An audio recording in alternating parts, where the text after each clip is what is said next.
ಎಲ್ಲರಿಗೂ ನಮಸ್ತೆ. ಈ ಮಾಹಿತಿ ನೋಡ್ಕೊಂಬರೋಣ. ಅಯೋಧ್ಯೆ ಶ್ರೀ ರಾಮ ಮಂದಿರದ ಅಕ್ಷತೆಯನ್ನು ಈ 3 ರೀತಿಯಲ್ಲಿ ಬಳಸಿಕೊಳ್ಳಿ. 2024 ಜನವರಿ 22ರಂದು ಅಯೋಧ್ಯ ರಾಮ ಮಂದಿರದಲ್ಲಿ ಶ್ರೀರಾಮನ ವಿಗ್ರಹದ ಪ್ರಾಣ ಪ್ರತಿಷ್ಠಾಪನೆ ಕಾರ್ಯ ನೆರವೇರಲಿದೆ. ಈ ಸುಸಂದರ್ಭದಲ್ಲಿ ಶ್ರೀರಾಮನ ಬಾಲರೂಪದ ವಿಗ್ರಹವನ್ನು ಅಯೋಧ್ಯ ರಾಮ ಮಂದಿರದಲ್ಲಿ ಇರಿಸಲಾಗುವುದು. ಈ ಶುಭ ಕಾರ್ಯಕ್ಕೆ ಲಕ್ಷಾಂತರ ಜನರು ಭೇಟಿ ನೀಡಬಹುದೆಂದು ಅಂದಾಜಿಸಲಾಗಿದೆ. ಹಿಂದೂ ಧರ್ಮೀಯರ ಅದೆಷ್ಟೋ ಸಾವಿರ ವರ್ಷಗಳ ಕನಸು ಇದೀಗ ನನಸಾಗುವ ಕಾರ್ಯ ಬಂದಿದೆ. ಅಯೋಧ್ಯೆಯಲ್ಲಿ ನಡೆಯಲಿರುವ ಈ ಶುಭ ಸಂದರ್ಭಕ್ಕೆ ಲಕ್ಷಾಂತರ ಜನರನ್ನು ಆಹ್ವಾನಿಸಲಾಗಿದೆ. ಈ ಆಹ್ವಾನೆಯಲ್ಲಿ ನೀಡಿರುವ ವಸ್ತುಗಳನ್ನು ಏನು ಮಾಡಬೇಕು?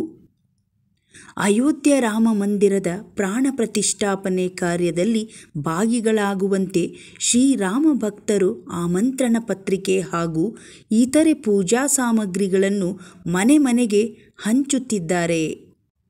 ಈ ವಸ್ತುಗಳ ಪೈಕಿ ಅಯೋಧ್ಯೆಯಿಂದ ಪೂಜಿಸಲ್ಪಟ್ಟ ಹಳದಿ ಅಕ್ಕಿಯನ್ನು ಸಹ ಜನರಿಗೆ ನೀಡಲಾಗುತ್ತಿದೆ. ಈ ಪವಿತ್ರ ಅಕ್ಷತೆಯನ್ನು ಏನು ಮಾಡಬೇಕೆಂದು ಹೆಚ್ಚಿನ ಜನರು ಯೋಚಿಸುತ್ತಿದ್ದಾರೆ. ರಾಮ ಮಂದಿರದ ನೀಡಿರುವ ಅಕ್ಷತೆಯನ್ನು ನಾವು ಏನು ಮಾಡಬೇಕು ಗೊತ್ತೇ? ಅಕ್ಷತೆ ಕಾಳುಗಳನ್ನು ಕಣಜದಲ್ಲಿ ಹಾಗೇ ಇಟ್ಟುಕೊಳ್ಳಿ. ಅಂದರೆ ನಿಮ್ಮ ಮನೆಯಲ್ಲಿ ಇರುವ ಅಕ್ಕಿಯೊಂದಿಗೆ ಇದನ್ನು ಇಟ್ಟುಕೊಳ್ಳಿ. ಇದರಿಂದಾಗಿ ನಿಮ್ಮ ಮನೆಯಲ್ಲಿ ಅಕ್ಕಿ ಪಾತ್ರೆಯು ಯಾವಾಗಲೂ ಧಾನ್ಯಗಳಿಂದ ತುಂಬಿಕೊಂಡಿರುತ್ತದೆ.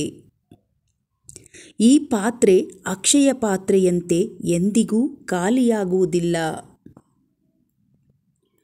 3ನೇ ವಿಧಾನವೆಂದರೆ ನೀವು ಈ ಅಕ್ಷತೆಯನ್ನು ಹಾಗೆ ಇಟ್ಟುಕೊಂಡು ಅದನ್ನು ಜನವರಿ 22ರಂದು ರಾಮ ಮಂದಿರ ಪ್ರಾಣ ಪ್ರತಿಷ್ಠಾಪನೆ ದಿನ ಮನೆಯಲ್ಲಿ ಖೀರ್ ಅಂದರೆ ಪಾಯಸವನ್ನು ತಯಾರಿಸಿ ಆ ಖೀರಿನಲ್ಲಿ ಈ ಅಕ್ಷತೆಯನ್ನು ಬೆರೆಸಬೇಕು.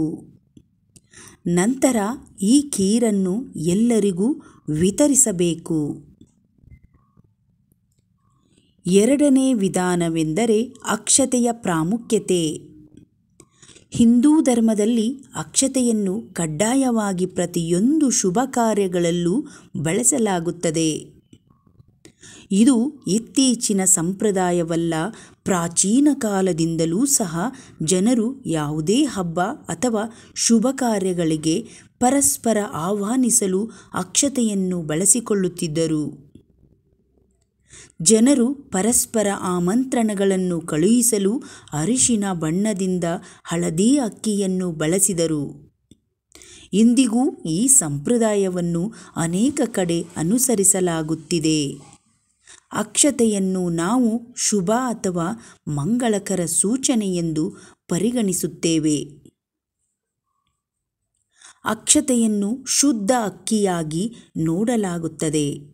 ಪೂಜೆಯಲ್ಲಿ ಯಾವುದೇ ದೇವರಿಗೆ ಶುದ್ಧವಾದ ವಸ್ತುಗಳನ್ನು ಮಾತ್ರ ಅರ್ಪಿಸಬೇಕು. ಭತ್ತದ ಒಳಗೆ ಅಕ್ಕಿ ಬೆಳೆಯುತ್ತದೆ ಮತ್ತು ಪ್ರಾಣಿಗಳು ಮತ್ತು ಪಕ್ಷಿಗಳು ಸಹ ಅದನ್ನು ಮುಟ್ಟಲು ಅಥವಾ ಹಾಳು ಮಾಡಲು ಸಾಧ್ಯವಿಲ್ಲ. ಆದ್ದರಿಂದ ಅದನ್ನು ಪೂಜೆಯಲ್ಲಿ ಅರ್ಪಿಸುವುದು ಅತ್ಯಂತ ಮಂಗಳಕರವೆಂದು ಪರಿಗಣಿಸಲಾಗಿದೆ.